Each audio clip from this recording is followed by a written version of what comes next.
امرود سے کھانسی کا علاج۔ امرود کا کس طرح استعمال کرنے سے خشک یا بلغم والی کھانسی کا علاج۔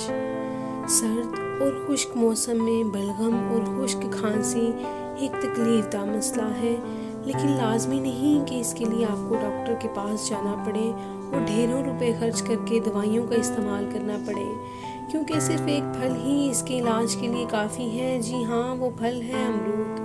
اب امرود کا موسم آ گیا ہے، تو اس موسم میں اگر کھانسی ہو تو امرود کا استعمال کرنا نہ بھولیں۔ کھانسی کے علاج کے لیے امرود بہترین ہے۔ یہی وجہ ہے کہ اکثر کھانسی کے شربتوں میں بھی امرود کا استعمال کیا جاتا ہے، لیکن اس کا استعمال کس طرح کرنا ہے یہ میں آپ کو بتاؤں گی۔ فوڈ کے مطابق امرود اینٹی آکسیڈنٹ سے بھرپور ہوتا ہے۔ اس میں وٹامن سی، آئرن، پوٹاشیم، سیلیلکائن اور دیگر بہترین غذائی اجزاء پائے جاتے ہیں۔ امرود فائبر سے بھرپور ہوتا ہے۔ امرود میں موجود وٹامن سی اور آئرن کھانسی ختم کرنے میں اہم کردار ادا کرتا ہے۔ کھانسی چاہے خشک ہو یا بلغم والی، دونوں ہی طرح کی کھانسی میں امرود فائدہ مند ہے۔ لیکن دونوں طرح کی کھانسی کو دور کرنے کے لیے اس کے استعمال کے طریقے بھی الگ الگ ہیں۔ خشک کھانسی میں گلا حلق اور زبان مستقل خشک رہتا ہے، ایسے میں بار بار پھندا بھی لگتا ہے اور پیاس کی شدت میں بھی اضافہ ہوتا رہتا ہے۔ البتہ بار بار خشک کھانسی کی وجہ سے کھانسنے سے گلے میں خراش بھی آ جاتی ہے۔ ایسے میں امرود دھو کر باریک باریک کاٹ لیں اور اس پر دار چینی پاؤڈر اور شہد ڈال کر مکس کریں، پھر پانی پی کر یہ امرود کھائیں۔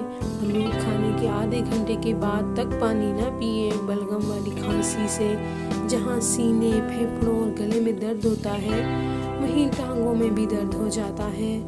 ایسے میں امرود کا استعمال بے حد فائدہ مند ہے۔ امرود میں موجود آئرن، وٹامن سی اور خاص طور پر پوٹاشیم بلغم والی کھانسی کو دور کرنے میں اہم کردار ادا کرتے ہیں۔ اس کے لیے 1 سے 2 امرود دھو کر خشک کر لیں۔ اب اس کو توے پر رکھ کر اتنا بھونیں کہ اس کا چھلکا جل جائے۔ اسے گھماتے رہیں اور سب طرف اس کا چھلکا جلا لیں۔ اب اسے کاٹیں، اس پر کالی مرچ اور کالا نمک چھڑک کر رات سونے سے پہلے کھا لیں۔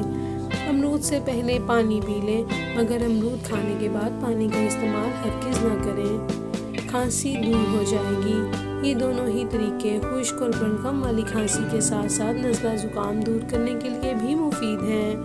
اپنا تبصرہ کمنٹس میں ضرور بتائیے گا۔